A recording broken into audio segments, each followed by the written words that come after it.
সুপ্রিয় দর্শক, আসসালামু আলাইকুম। সবাই কেমন আছেন? আশা করি সবাই অনেক ভালো আছেন। আজকে আমি আপনাদেরকে খুব সহজে অল্প উপকরণে অল্প সময়ে একটি রেসিপি করে দেখাবো। এটা হচ্ছে পান্তুয়া ডিম আর ব্রেড দিয়ে, খুবই মজা খেতে। আপনারাও অবশ্যই ট্রাই করতে পারেন। তো দেখুন, আমি এটা করার জন্য আমার প্রথমে যা প্রয়োজন সেটা হচ্ছে দুটো ডিম। আর ডিম দুটোকে আমি ভেঙে নিয়েছি। তারপরে এর মধ্যে দিয়ে দেবো আমি চিনি পরিমাণ মতো, দিয়ে দিব লবণ। এবার এটাকে আমি মিক্স করে নেব যতক্ষণ না পর্যন্ত চিনি আর লবণটা মিক্স হয়ে যায় ডিমের সাথে খুব ভালোভাবে।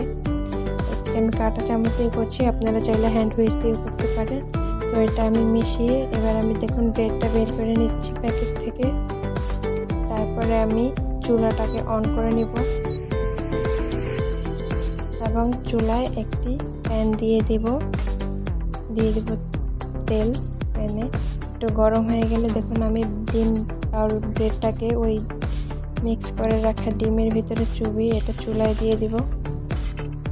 ভেজে নেব ওলট পালট করে একটু। দেখুন, তারপরে এটাকে আমি আরও একবার ওই ডিমের মিশ্রণটাতে চুবিয়ে নেব। এটা যতবার করা যায় ততই স্বাদটা আরও বেড়ে যায়। আমি একবার করে দেখিয়ে দিচ্ছি আপনাকে। ভাজার পরে এটা আরও কয়েকবার পর ডিমে চুবিয়ে এভাবে ভেজে নিলে খুবই টেস্ট লাগে খেতে, স্বাদটা আরও বেড়ে যায়। তো দেখুন আমার এটা হয়ে গিয়েছে।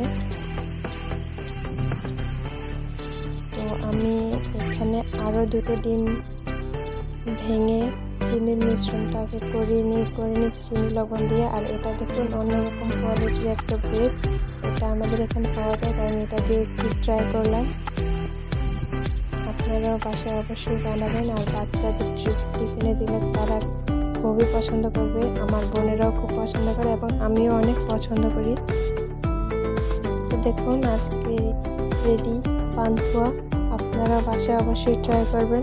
সবাই ভালো থাকবেন, সুস্থ থাকবেন। আল্লাহ হাফিজ, আসসালামু আলাইকুম।